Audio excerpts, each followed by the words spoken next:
కూటమి ప్రభుత్వం ప్రజలకు ఇచ్చిన వాగ్దానాలు నెరవేర్చడంలో ఘోరంగా విఫలమైందని, అందుకు అనుగుణంగా ప్రతి వైసీపీ కార్యకర్త ప్రజల వద్దకు వెళ్లి బాబు షూరిటీ మోసం గ్యారంటీపై ఇంటింటికి వెళ్లి సీఎం చంద్రబాబు చేస్తున్న మోసాలను ప్రజలకు వివరించాలని ఉభయ గోదావరి జిల్లాల YCP coordinator MLC Botsa Satyanarayana కార్యకర్తలకు పిలుపునిచ్చారు.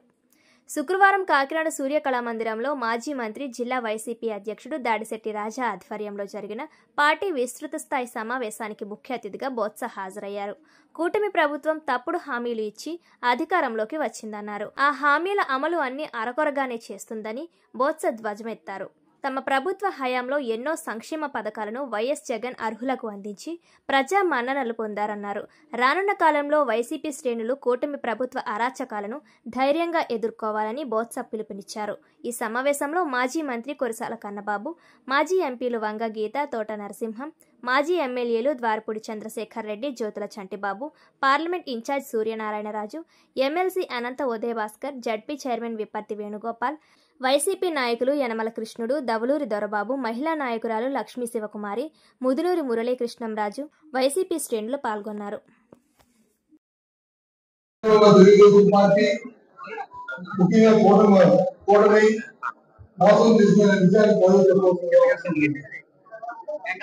ఈ మధ్యకాలంలో మనం చూస్తున్నాం.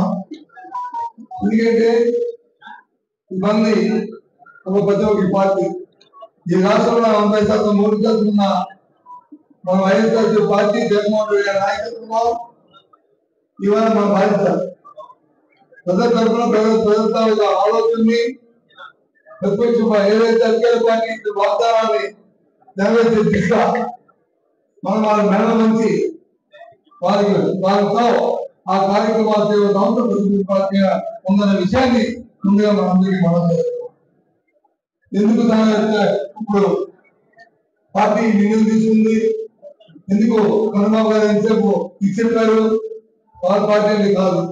ఎందుకంటే మోసం తగానే ఎందుకు ఉండదు, మోసంతో ఈ కార్యక్రమం చేసుకుంటారు. సంవత్సరమైంది ఇవాళ ఈ ప్రభుత్వ అధికారంలోకి వచ్చి ఏం చేసిందంటే ఏం చేసింది. అందుకేనేమో ఆయన కుమారస్వామి పేరు మీద, భగవంతుడి పేరు మీద మేనిఫెస్టో రిలీజ్ చేశాడు.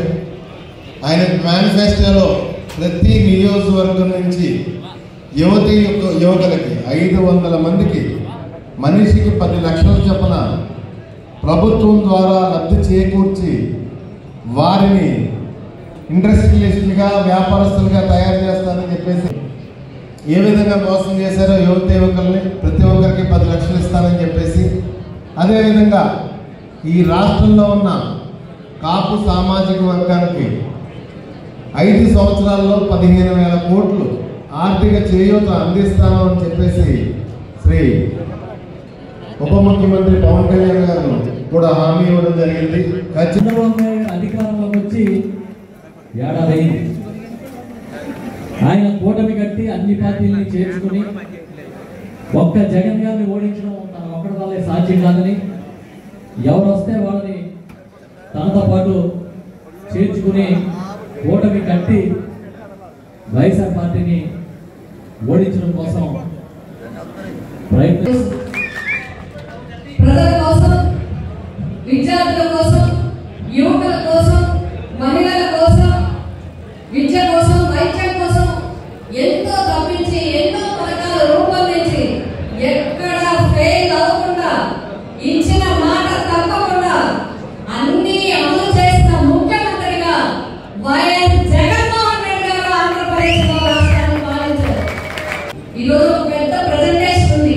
మనకి భవిష్యత్ కార్యాచరణ అన్ని కూడా మన పెద్దలు వివరించడం జరుగుతుంది. రాబోయే కాలంలో ముందు ఒక వారం రోజుల తర్వాత మనం ఎన్నో కార్యక్రమాలు ఇంచుమించుగా ఈ రోజు నుంచే మన కార్యక్రమాలు నిర్వహించవలసిన అవసరం ఉంది.